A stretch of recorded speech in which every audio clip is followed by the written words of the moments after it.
Bonjour Christiane. Aujourd'hui, nous allons nous arrêter boulevard de la Plage. Le boulevard de la Plage est une très longue rue, quelques 4 kilomètres je crois. Il va peut-être falloir préciser pour nos auditeurs. Bien sûr.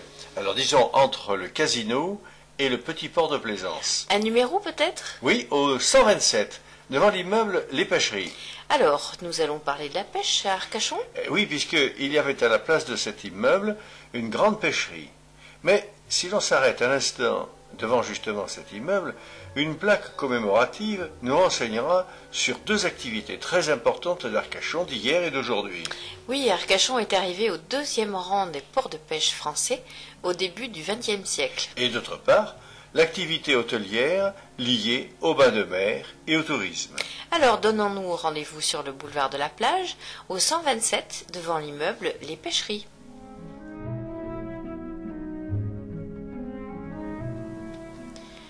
Nous voici parvenus devant l'immeuble des Pêcheries, sur le boulevard de la Plage à Arcachon, et je vois en effet une plaque de pierre portant des informations. Et cette plaque indique que c'est ici, à cet endroit exact, que fut construit le premier hôtel d'Arcachon, le premier établissement de bain de mer en 1823. À côté des Pêcheries? Ah ben non, les pêcheries viendront plus tard. C'est à cette époque qu'apparaît la mode des bains de mer, tant sur la Manche, à Dieppe, qu'en Atlantique. Un ancien capitaine de navire s'est installé à la Teste vers 1809, et il s'y est même marié. Très opportuniste, il voit naître un élan d'intérêt vers les bains de mer par des Bordelais, louant de modestes chambres dans les cabanes de pêcheurs du coin, ou même en été au presbytère de la chapelle Notre-Dame. Il a l'idée de les accueillir dans un pavillon à un seul étage et constitué d'une rangée de chambres, abritées des deux côtés par des galeries, imitées des vérandas de l'Inde qu'il avait connues à l'occasion de ses voyages à bord de son bateau. Et le capitaine de ce navire, je lis sur la plaque de l'immeuble, c'est François Le Gallais, qui a donné d'ailleurs son nom à une rue d'Arcachon. François Le Gallais était né à Granville. Son épouse était propriétaire d'une pièce de pain dans le quartier de la Jetée d'Ayrac. Et c'est ainsi qu'il put s'engager dans la construction de son hôtel-restaurant qu'il baptisa Bel Air. L'hôtel ouvre, les voyageurs arrivent. Mais remontons le temps et introduisons-nous discrètement dans l'appartement de François Le Gallais et de son épouse Marie-Angélique. Nous sommes alors en 1858. Marie-Angélique a apporté à François de vastes propriétés qui lui ont permis d'ouvrir cet hôtel. Mais il semble que le couple soit en difficulté.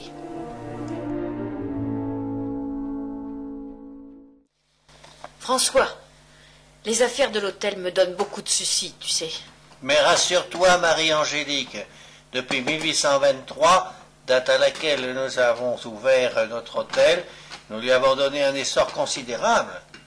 Nous proposons actuellement 97 chambres. Oui, François, mais les comptes ne sont pas bons. Ah, mais notre hôtel est un hôtel de prestige. Compare avec celui de Duprat-Birbin, qui n'a que 4 pièces, lui, auquel il a ajouté 3 chambres en 1829.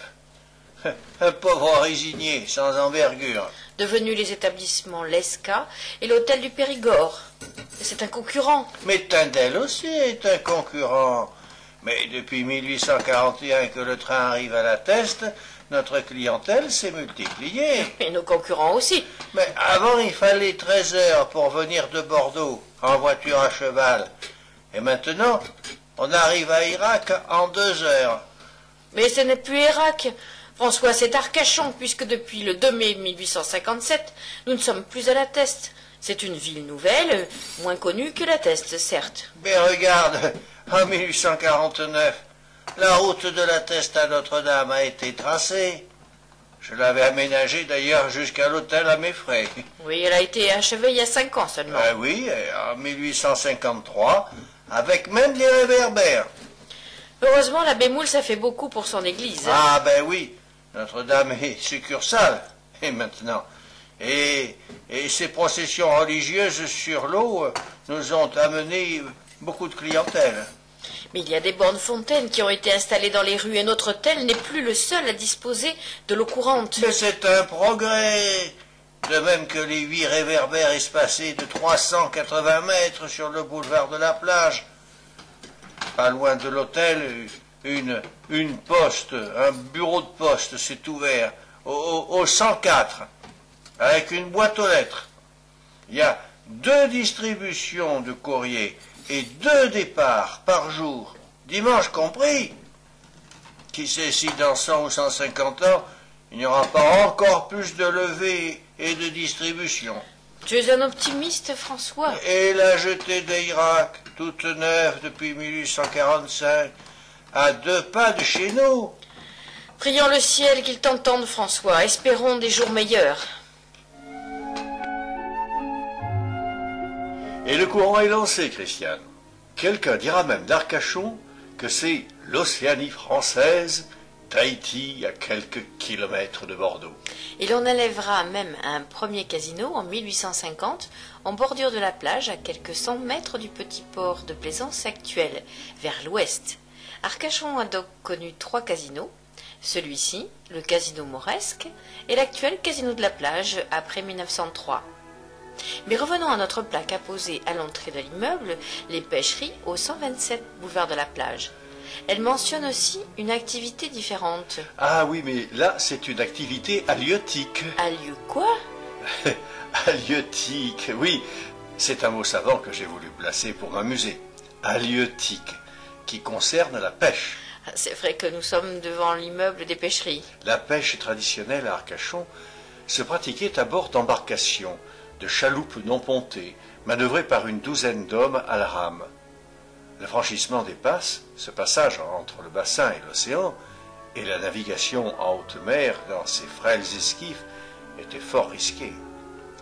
Le tragique naufrage de 6 chaloupes le 28 mars 1836 fit périr 78 marins, laissant 66 veuves et 160 orphelins. C'est cette année de 1836 que l'on continue d'ailleurs d'appeler l'année du grand malheur. Oui, et alors un ancien capitaine au long cours brestois, Louis Allègre, propriétaire d'un domaine à Arès, s'en alarma au point de décider de créer un nouveau système de pêche, non plus à bord de frêles embarcations, mais à l'aide de bateaux à vapeur. Il arme un bateau en bois, 9 mois seulement après le grand naufrage, et il inaugure ainsi la pêche industrielle à vapeur. C'est donc ce que rappelle la plaque des pêcheries. Le turbo est alors le premier vapeur de pêche au monde. Encouragé par ce succès, le capitaine Allègre achète un second bateau baptisé la Sole, lui aussi un bateau à aube. Mais François Le Gallais, notre hôtelier ancien marin, a les mêmes idées et lance 1 mois après un bateau qu'il appelle le Testerin. C'est donc cette aventure halieutique qui nous est rappelée par cette plaque apposée sur l'immeuble Les Pêcheries. Une aventure courageuse, dynamique, moderniste, humanitaire, qui ne connut pas le succès qu'elle méritait. Les 2 armateurs se heurtèrent à l'hostilité des marins testerins qui voyaient en eux une concurrence. L'entrée du poisson à Bordeaux était soumise à des droits d'octroi prohibitifs. Les difficultés de son transport firent rapidement échouer ces initiatives qui ne purent être reprises que plusieurs décennies plus tard. Il n'empêche qu'Arcachon peut s'enorgueillir d'être le premier port au monde à avoir pratiqué le chalutage à vapeur et, dans un autre domaine, de posséder le premier aquarium privé du monde.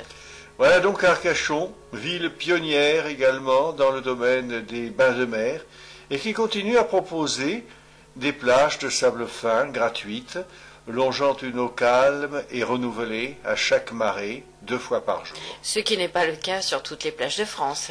Cette plaque commémorative, nos auditeurs auront peut-être la curiosité de la découvrir, de la déchiffrer.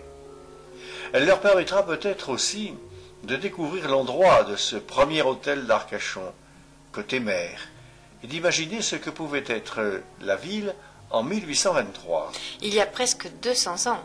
Alors André, souhaitons une bonne journée à nos auditeurs. En leur disant à bientôt, Christiane, puisque la semaine prochaine, nous nous retrouverons devant la grande fresque de la basilique Notre-Dame.